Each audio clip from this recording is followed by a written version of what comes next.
Welcome back to Art of Scissoring podcast, where we unpack the systemic power structures that have shaped culture, politics, and policy. I'm your host, Manpreet Kaur Kalra. I'm joined by collaborator and partner in research, Anna Canning. Welcome back, Anna. Good to be here. This episode is part of our Private Equity Playbook series, where we break down how private equity is quietly, and sometimes not so quietly, reshaping all aspects of our lives. Today's episode is made for all of those who made cooking more at home a New Year's resolution. Yeah, so today we're going to talk about the Instant Pot, that famous kitchen gadget of the 2010s, and how its history got intertwined with basically all of the manufacturers of American-made dishware, thanks to, you guessed it, private equity firms and their massive roll-ups of that industry. Not to forget Instant Pot's MAGA romance, but I might be getting ahead of myself. So all of this came to my attention in the summer of 2025 when the news site Semaphore published a story by their White House correspondent headlined, "Home Goods Companies Prepare New Trump-Linked Products." Excuse me, what? So this article, and honestly, it reads more like a press release than journalism, but one of the products that it announced was a, quote, 4547 collaboration, which is a collection of Instant Pot products branded with the numbers of Trump's presidencies, so that 4547 thing, and, of course, the Make America Great Again tagline. Okay, so this press release / article gives me so many questions, but in order to really enjoy the answers, first we have to back up a minute and ask the question, how did a nice Canadian company like Instant Pot end up making a propaganda cooker done up with the branding of a 47th U.S. president?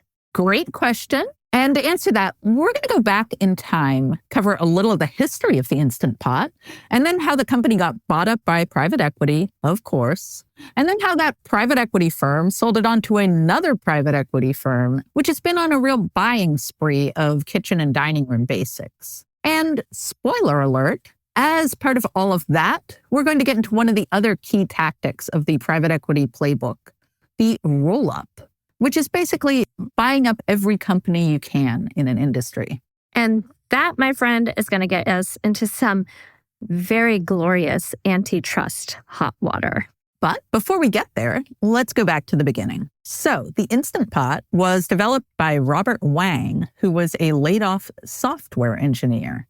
And the story is that he and his peers were all, busy working parents plagued by the challenging issue of getting a healthy dinner on the table at a reasonable time when their lives were basically unreasonable. So their goal was to make a device that was foolproof and could make food up fast with minimal fuss. It took a little bit of tinkering, but in 2010, they launched the Instant Pot. And within a few years, there were 750,000 people in the official Instant Pot Facebook group. Yeah, and the Instant Pot launched into what was really the boom of food blogging. We hadn't quite hit that peak when it seemed like everyone who had ever eaten a meal all of a sudden was a food blogger and had a blog about it. But we were certainly approaching that point. So the Instant Pot took off, and with very little marketing, it was a complete hit.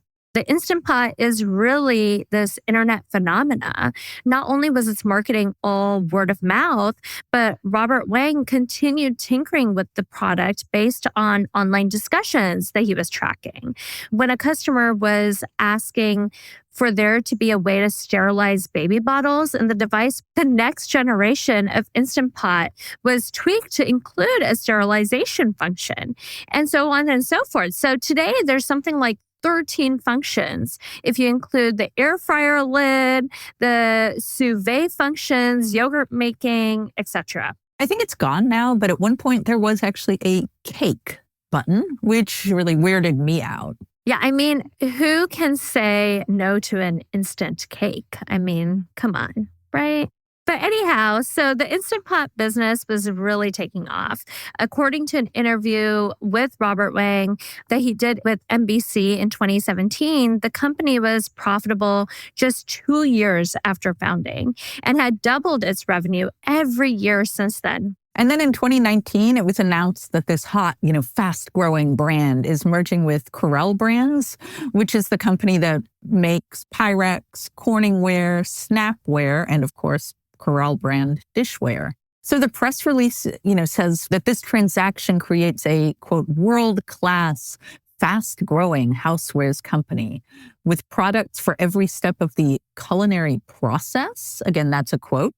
From meal planning to cooking to serving food and storing leftovers. Instant Pot is a privately held company, and Corelle Brands is owned by, you guessed it, a private equity firm.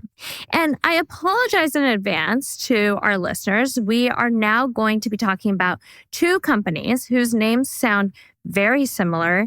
You've got Corelle Brands, which is owned by the private equity firm Cornell Capital. Anyhow, both parties are privately held companies, so the terms of the deal aren't disclosed, or more accurately, they weren't disclosed at the time. Later legal proceedings revealed that the private equity firm Cornell Capital had paid $615 million for Instant Pot. And the legal proceedings started soon after that deal went through. Just a few weeks later, Cornell Capital threatened to sue Instant Pot's co-founders, claiming that it had overpaid for the company. And not just a little overpaid. After getting inside the company and examining the financial statements, Cornell Capital concluded that Instant Pot had overstated 2018 earnings, and Cornell had overpaid by $273 million, or about 44%. Apparently, some Cornell investment advisors had thought that the company's sales forecasts were overly optimistic. When we talked about Phil's Coffee in our first episode in this series, we talked a lot about how hard it is to know the value of a privately held company. And it's not like these guys are amateurs. Cornell Capital is the private equity firm headed by Henry Cornell, a former Goldman Sachs executive. Instead, it just points to how risky these deals really can be, even for those at the top of the capitalism pecking order. But unlike ordinary people, Cornell Capital had the means to fix the deal. And in February 2020, nearly a year after the original purchase was announced, the parties reached an agreement to reduce the purchase price. And that is when things just got a whole lot messier. Quite literally messier. Right. So it doesn't take long after Cornell Capital's purchase for the signs of the private equity playbook to begin to show. So you know how it seems like everything that private equity touches just becomes shittier? Well, not too long after Cornell Capital bought Instant Pot, the lawsuits over exploding Instant Pots start. Yeah, actually, it turns out my mom's neighbor had one of those exploding Instant Pots, which, if I remember the details correctly, it also broke the granite countertop. But yes, this was real. I mean, I believed it just because there was also a U.S. Consumer Product Safety Commission investigation, which found that hundreds of reports of this, that people had been seriously injured when their Instant Pots had caught fire, exploded, melted, blew up, all of that. Of course, documented in lawsuits. And, I will say exploding pressure cookers aren't exactly a new thing. Old pressure cookers back in the day could definitely be dangerous. And there's at least a generation of people scared off of pressure cookers because of that fear of explosions. An electric pressure cooker, it really wasn't a new concept when Robert Wang launched the Instant Pot. There'd been a whole new generation of safe electric pressure cookers from years before. But I think, honestly, part of what made the Instant Pot take off where the previous electric cookers hadn't was the marketing genius of that name, right? Instead of the scary old pressure cooker language that immediately makes you think high pressure, explosions, right? It sold you the good stuff, right? Like a pot that cooks so fast, it's almost instantaneous. Anyhow, good marketing, but now the product is getting worse. That's a leaf out of the private equity playbook for sure. Yeah, and then there's the whole financial plunder, right? So Cornell Capital is unhappy with how much it paid for Instant Pot, and they've gone to court over that. In the negotiations to settle that purchase price reduction, Henry Cornell, Cornell's founder and senior partner, allegedly stated that he planned to take out a large dividend out of the company to provide partial repayment for how much he claimed to have overpaid. According to a later lawsuit, he also filed an insurance claim to recoup $268 million of overpayment. That insurance claim later settled for $55 million. Okay, so here's where we get to another tactic from the private equity playbook, the dividend recap. I feel like we should have some sort of sound effect we play when we get to these key private equity tactics. Let's get into a little bit of an explainer here, right? You've probably heard about shareholders getting paid out dividends from a company. In the typical situation, the company is making money and a portion of that money gets paid out.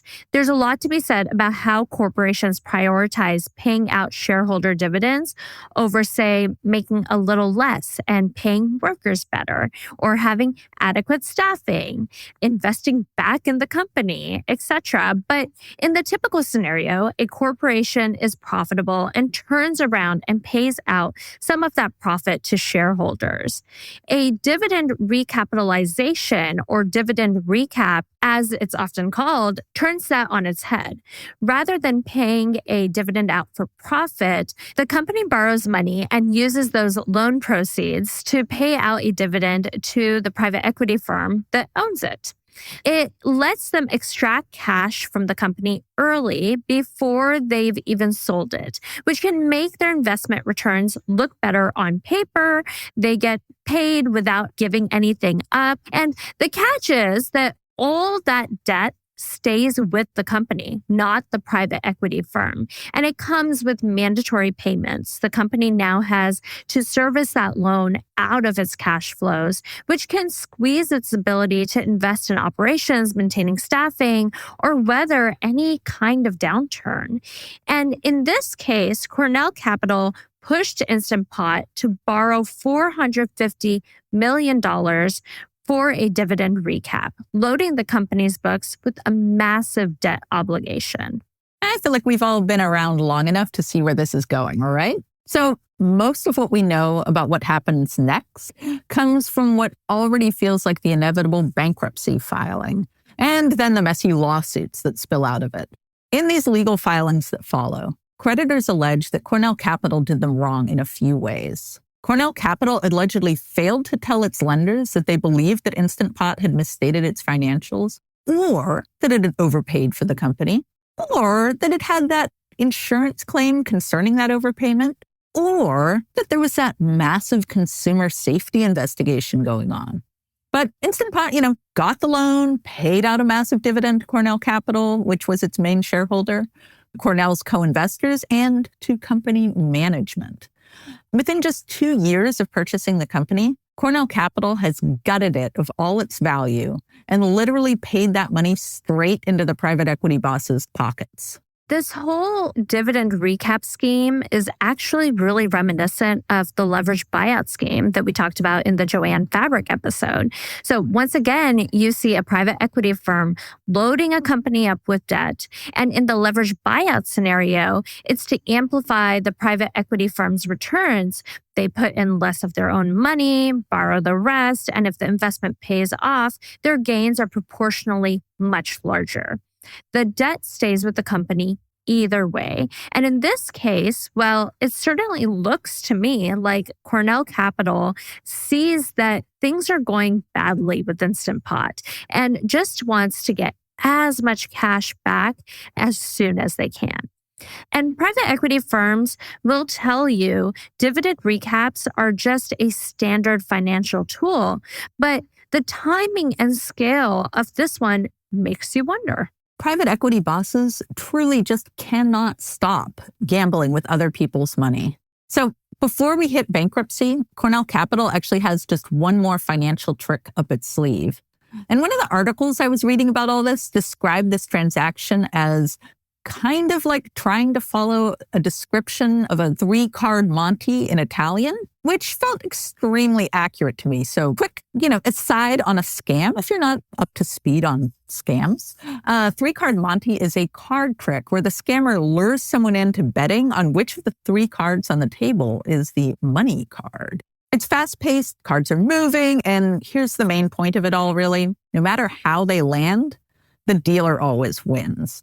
So, remember back when Cornell Capital bought Instant Pot? That transaction was actually merging Instant Pot with Corel Brands. And Corel was made up of a few old companies, and that is now what comes into play. So there was Corning Glass, which has a factory in Corning, New York. And then there was a factory in Charleroi, Pennsylvania, where glass and then later Pyrex products have been manufactured for over a century.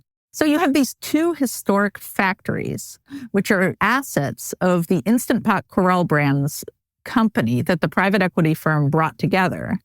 And then Cornell Capital decides to spin these 2 factories off into separate, unsecured subsidiaries. So these factories are now out on their own, a separate entity outside the sinking ship that Instant Pot appears to be. Cornell Capital, the owner of these factories, now leases them back to Instant Pot Corel Brands so that the company can keep on manufacturing.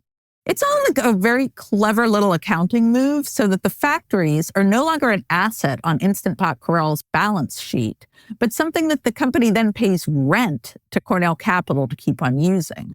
And this is another classic page out of the Private Equity Playbook.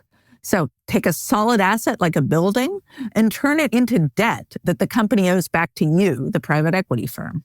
Yeah, and the concept of an unsecured subsidiary is quite interesting. It typically comes up in debt structures where the parent company has issued debt, but certain subsidiaries are not on the hook for that debt. This can matter a lot in a bankruptcy scenario because creditors of a parent company may have limited ability to reach into those subsidiaries to get paid back. It's often a deliberate structural choice. Companies effectively organize their subsidiaries in a way to create a buffer between certain assets and certain creditors. As if this isn't enough. In this case, the first move that this new factory entity makes is to go out and borrow $55 million from Goldman Sachs against its assets, aka the factories. And then the second move that the factory group makes is to loan that money to Instant Brands. So generous. I've always said that corporations act in their own self-interest, not altruism, but a counterexample. Yes. And in a final twist, Cornell Capital then acquires a letter of credit from Goldman Sachs, making it the effective owner by proxy of the 2 factories and the only secured creditor of that factory entity.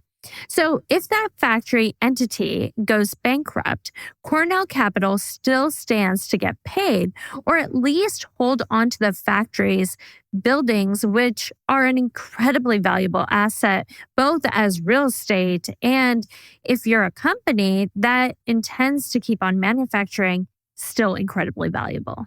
So basically what Cornell Capital has done here through a series of elaborate maneuvers is plunder everything of value out of Instant Pot Corel and set up a scenario where no matter what happens, they get both the rent and the factories, come what may with Instant Pot.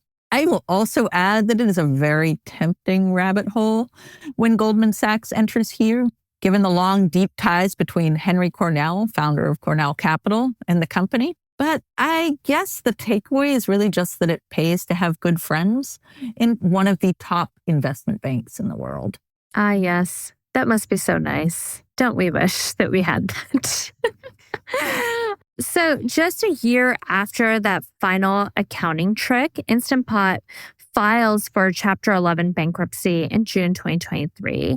There is, of course, the usual analysis that points to the pandemic, to supply chain issues, and all of that. We've heard it. It has circulated the news channels.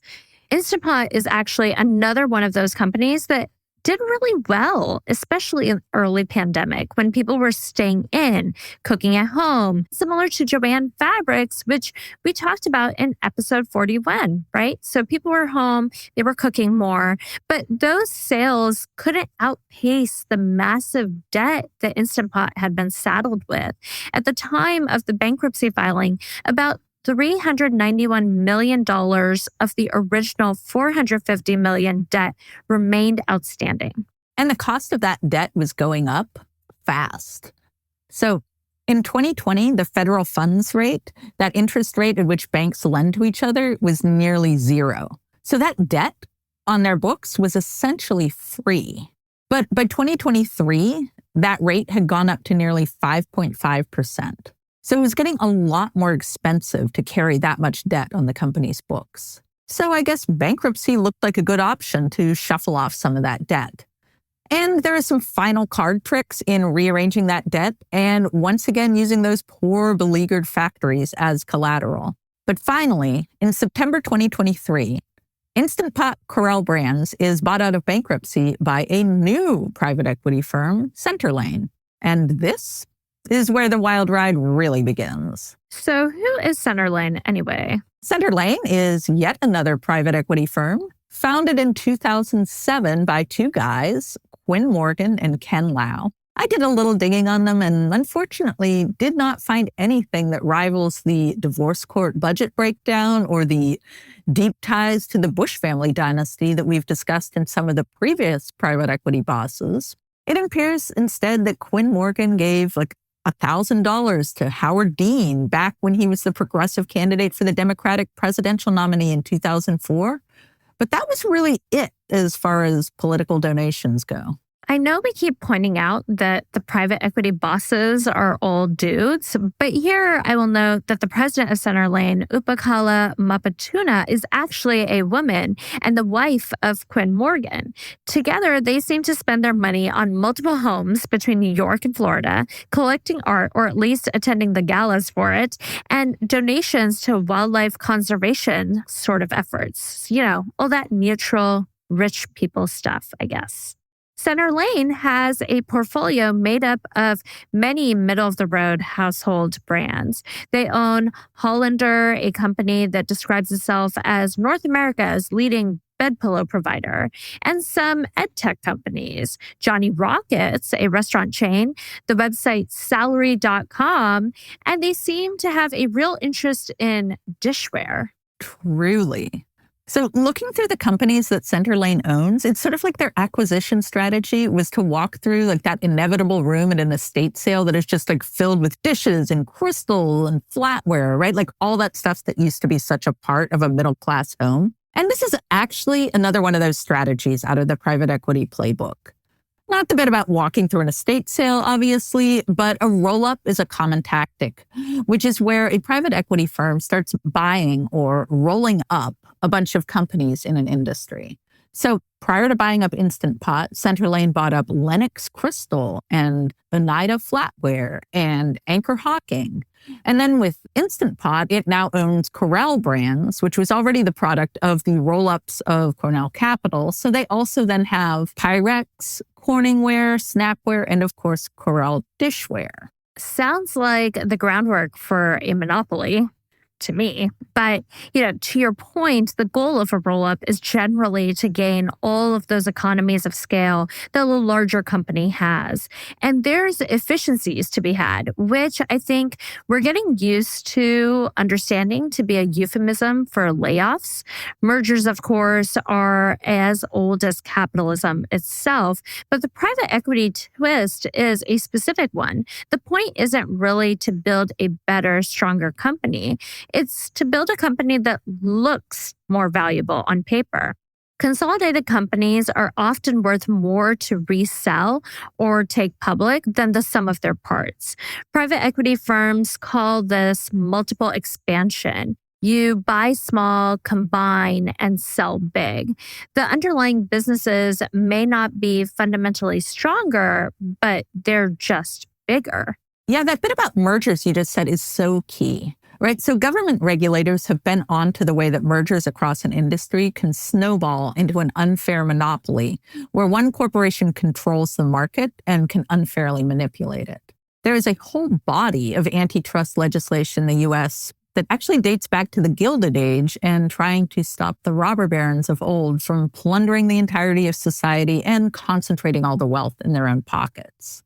And one of the ways that the law tries to prevent monopolies from forming is to require the Federal Trade Commission, or FTC, to review transactions that exceed certain thresholds. So Centerlane didn't actually buy Instant Pot/Corel brands out of bankruptcy in one go. Instead, if you thought that the accounting maneuvers leading up to the Instant Pot bankruptcy seemed like some shady card trick, what happens next is even more confusing. In September 2023, the bankruptcy court initially approved Centerlane to purchase the Instant Pot Corel companies in two separate transactions, totaling $350.8 million.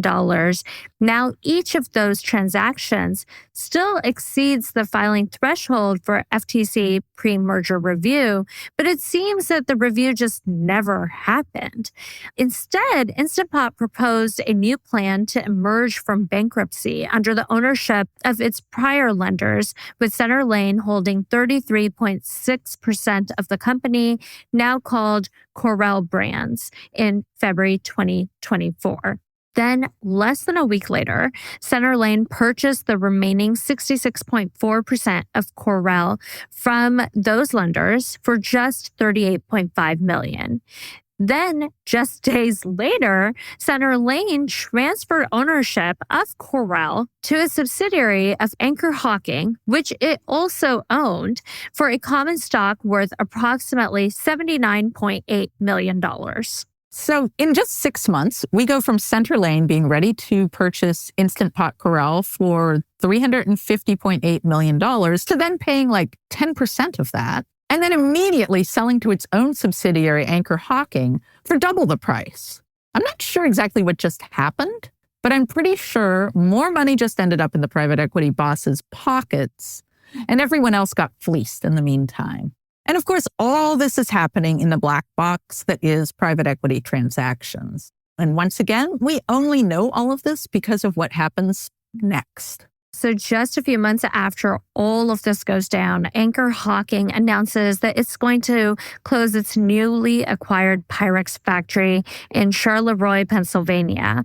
Both Anchor Hawking and Pyrex make glass bakeware, measuring cups, just a very similar product line, and the manufacturing processes are pretty similar. So in fact, the lids of my Pyrex containers are often interchangeable with Anchor Hawking lids. That's how similar their products are. But anyways, it's clearly efficient to consolidate operations in Lancaster, Ohio, where Anchor Hawking has its plant. That's the management rationale, of course.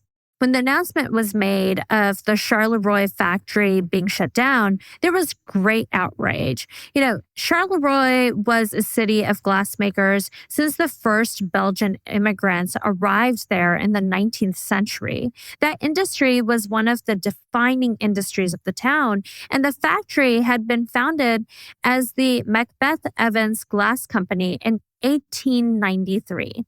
Now, over 300 people were set to lose their jobs. Charleroi is a pretty small town. It's about 4,000 people, so those 300 jobs make up a significant part of the town's economy, not to mention, as you were talking about, its identity. And then there's this other dimension to the story. So the plant closure is announced in September, in the final lead up to the 2024 election. And Pennsylvania was a swing state in that election, if you remember. And that was a period of some incredibly ugly rhetoric. Trump focused in on the town in that tone where he makes like every single noun he says sound like a slur, right? He's like, Charleroi, what a beautiful name, but it's not so beautiful now. And the narrative he was pushing was even worse, right? So he was talking about how this small Rust Belt town is bankrupt. And the problem was the growing population of Haitian immigrants. So here we have this private equity firm coming to town and shuttering one of its main industries. And then Trump turns around and points the finger at immigrants. It's a classic scam that's as American as apple pie, right? To use racist rhetoric and xenophobia to get people outraged at immigrants instead of your political allies, the private equity bosses who are plundering their communities. It really does drive home how racism is fundamental to upholding capitalism. Absolutely. That classic, immigrants are taking your jobs rhetoric. In the midst of this election where Trump is stirring up the most heinous racism, there's another politician who's actually working to support workers and keep the plant open. Then Senator Bob Casey takes action as soon as the plant closure is announced in early September. He uses the power of his office to gather information, and in October, he publishes a report called Charleroi, Pennsylvania, an example of how private equity is shattering the glass industry and leaving workers behind. I have to say, I'm very impressed by the name of this report. A+. In this report, Casey makes the case that Senator Lane engaged in questionable financial machinations and shady business dealings, highlighting how private equity firms prioritize short-term gains over the long-term sustainability of their portfolio companies. Using this report and his role on the Senate Finance Committee, Senator Casey writes a letter to the FTC and the Department of Justice to block the plant's closure until a full investigation is done into how Senator Lane's deals never underwent FTC scrutiny and appeared to have attempted to evade regulatory rules. The Pennsylvania Attorney General also got involved, and all that led to the district court temporarily blocking the plant's closure until there could be a formal hearing. So in mid-November, the court issued its findings, which are pretty short and clear, especially when compared to basically every other court document in the short but extremely litigious history of Instant Pot. The court's ruling has two main arguments. One, it is not a violation of antitrust laws for Anchor Hocking and Pyrex to merge because the state has failed to adequately, one, determine the relevant product and geographic markets, and two, show that the merger will probably lead to anti-competitive effects in that market because the state failed to adequately define the market. But then the court sort of concedes that, okay, maybe the data wasn't available to the state to do that. And then the decision goes on to sort of muse about whether there even is such a thing as geographic markets in this world dominated by Amazon. And then the second half of the decision basically states that letting the merger go forward won't cause, quote, irreparable harm, so it can proceed. And maybe it should proceed anyway because the state is late in bringing this case and the deal and the process of shutdown is already underway. My takeaway from it all is really that the court is just sort of saying okay, commerce matters more than people's livelihoods. And even if everything local to you is gone or some unworkable monopoly, well, you still got Amazon. Yeah, it really read like a judicial shrug, right? The part of what's built into this is that focus on interpreting antitrust law as pretty narrowly being focused on competition and the availability of consumer choice. And that's not an accident. It reflects a pretty specific and deliberate evolution on how antitrust law has been understood in this country. For decades, the dominant framework has been something called the Consumer Welfare Standard, which basically says the purpose of antitrust law is to keep prices low and choices available for consumers. Or simply, can consumers still buy the thing, and is it reasonably priced? So a court tasked with weighing whether working people would suffer irreparable harm from this merger looked at the situation and essentially said, the deal is already in motion. The state didn't do the paperwork fast enough. And anyway, have you tried Amazon? It's a ruling that treats the closure of a major employer in a working class community as a logistics problem rather than a human one. Anyhow, you can see how a private equity firm is able to roll up whole entire industries despite antitrust laws. Yeah, and my final thought on this is that on the court's point about how the state was bringing the case a little late in the game, given how little disclosure there is surrounding these private equity deals, I'm really not sure the state could have actually acted earlier than it did. It all just feels like the court has taken the position that private equity plundering our communities and society is inevitable. The conclusion to this chapter is definitely a downer. The factory closure continues and people's jobs are cut over a series of months, and the plant finally shuts down in spring 2025. Despite his efforts to push back more broadly against private equity and corporate misdeeds, Bob Casey also loses his Senate race, and Trump and Vance win the Charleroi area in the November election by significant margins. So meanwhile, Centerlane and its growing portfolio of companies lives on. Does it ever? So in June of 2025, Centerlane's portfolio of companies launches plans for a whole Trump MAGA-themed collection. There is an Instant Pot dubbed the 45-47 collaboration. Get it? Reminding us all that he has been both the 45th and 47th president.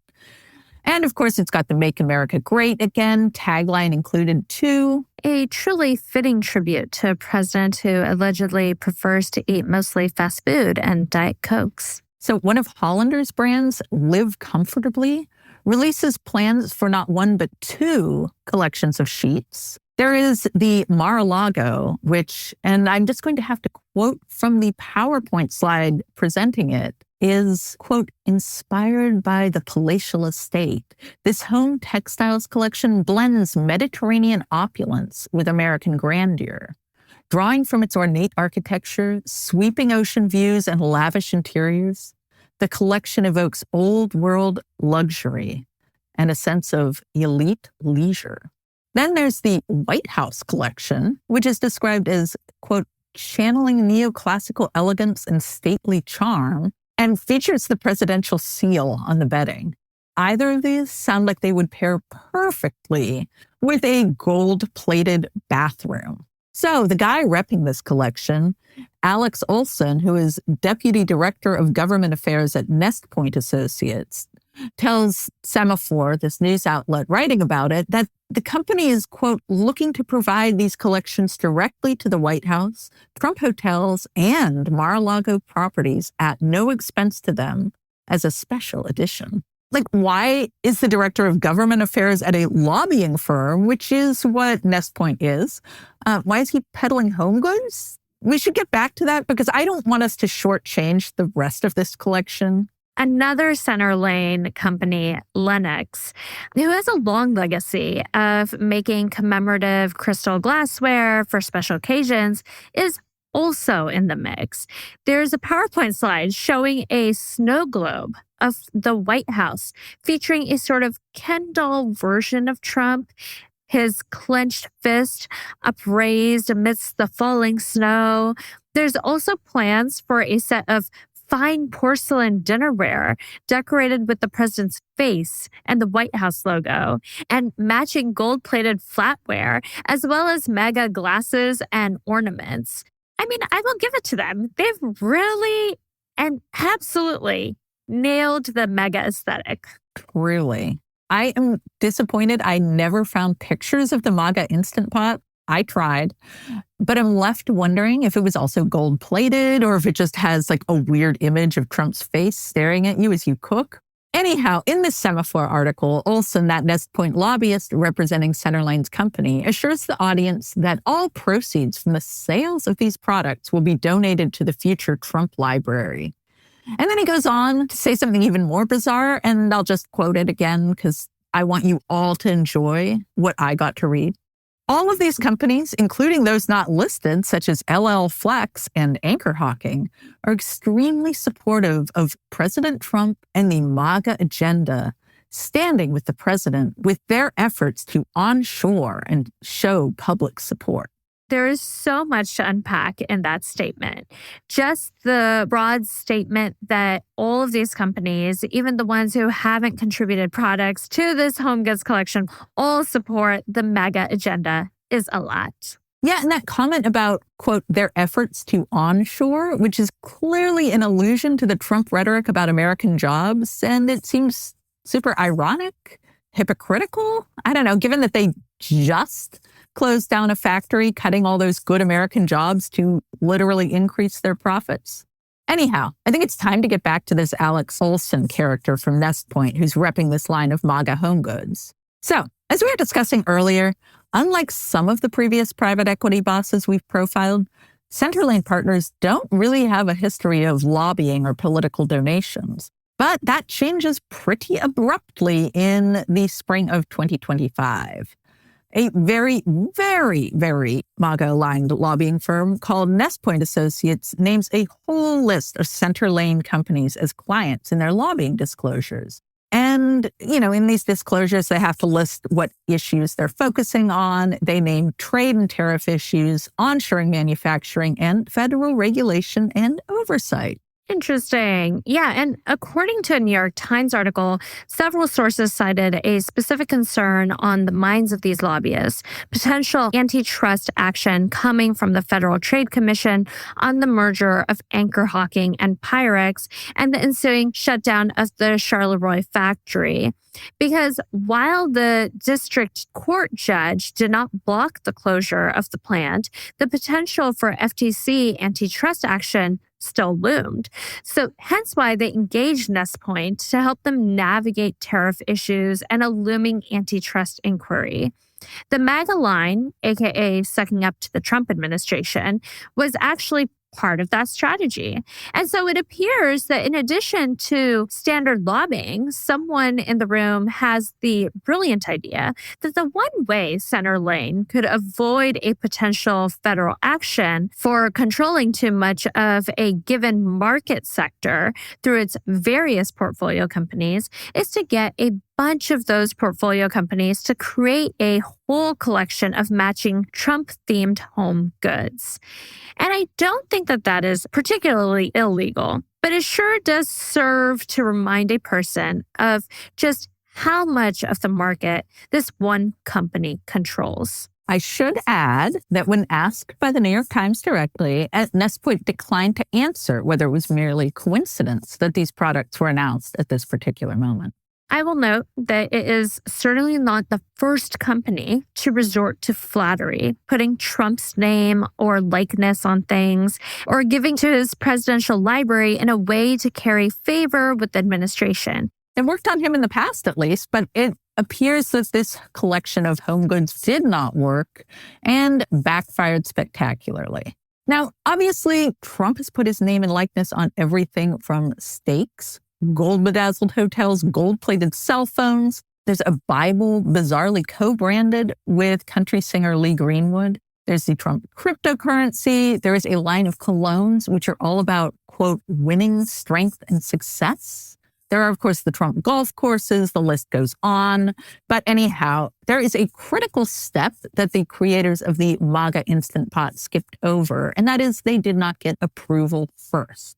So instead of currying favor with the president, they were swiftly threatened with legal action. The Trump Organization is a privately held company that manages Donald Trump's various business interests. It's not a single business so much as an umbrella entity that oversees a collection of properties and ventures.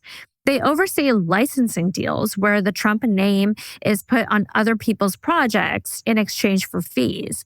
And it comes to no surprise that the promise of products using the Trump name without a cut of profits was a no-go, even if it meant the profits were going to a presidential library in his name. Nonetheless, Nest Point quickly backed down. So the whole scheme, which was meant to win favor with the Trump administration, ended up annoying the Trump Organization instead. A lobbying strategy designed to look like flattery turned into an intellectual property dispute. It sounds like the email exchange between Trump's people and the lobbyists did leave open the possibility that this project could be resurrected with proper permissions in place. But so far, we have not seen a comeback. Yeah, but we've also not seen any further antitrust action against Anchor Hawking over the Corel deal and the fallout over the Charleroi factory closure. So maybe it all ends not with a bang, but a whimper? I don't know. The arc of this whole story is so wild to me, right? It starts with Instant Pot, this word of mouth phenomenon that doesn't really do marketing in the traditional sense, and then leads to this, the ultimate in bizarre marketing schemes. And along the way, Instant Pot managed to hit so many of the themes of the last few decades, right? Like there's the laid-off tech guy inventor, A total classic. the food blogger internet, RIP. corporate bosses shutting down industrial manufacturing and killing jobs to increase profits. And scapegoating immigrants, of course, for those job losses. And maybe it's too early to say, but perhaps our now era is defined by trying to flatter the president with bootleg products with his likeness to curry favor for less than legal maneuvers. MAGA merch is truly out of control. But in all seriousness, the part of the story where private equity bosses are literally in the process of skirting antitrust rules and shutting down a factory, and Trump and his people are going hard vilifying immigrants for the impacts on the town, I would say that is definitely a peak 2025 theme. But unfortunately, it doesn't show any sign of letting up for 2026. Yeah, that one isn't so much a leaf out of the private equity playbook as a bedrock feature of capitalism. But what we do see here is how the vast sums of other people's money that private equity bosses gamble with are stripping communities of their jobs and wealth. So one of the big sources of money that private equity firms are using to buy up companies comes from public pension funds. So I did a quick look, and it appears that approximately 18% of Pennsylvania's public pension funds are invested in private equity funds, which means that school teachers and other public employees' retirement savings are being used to fund the systematic destruction of the communities that they call home. That's right. And those pension fund boards are a place where we can, in fact, push back and advocate for other investments. These are boards with members who are supposed to be acting in the interests of teachers, firefighters, public employees, and that means there's real space to organize, to show up, to demand for pension funds to establish guidelines or principles, or simply to refuse to increase their investments in the private equity funds. But unfortunately, last I saw, it appears that the Pennsylvania Public School Employees Retirement Systems Board voted recently to increase its $26 billion investment in private equity funds. So while the leverage exists, it's just not being used. And that's not an accident. It takes sustained, organized pressure to change the calculus for boards like these. There's clearly a lot of work to be done.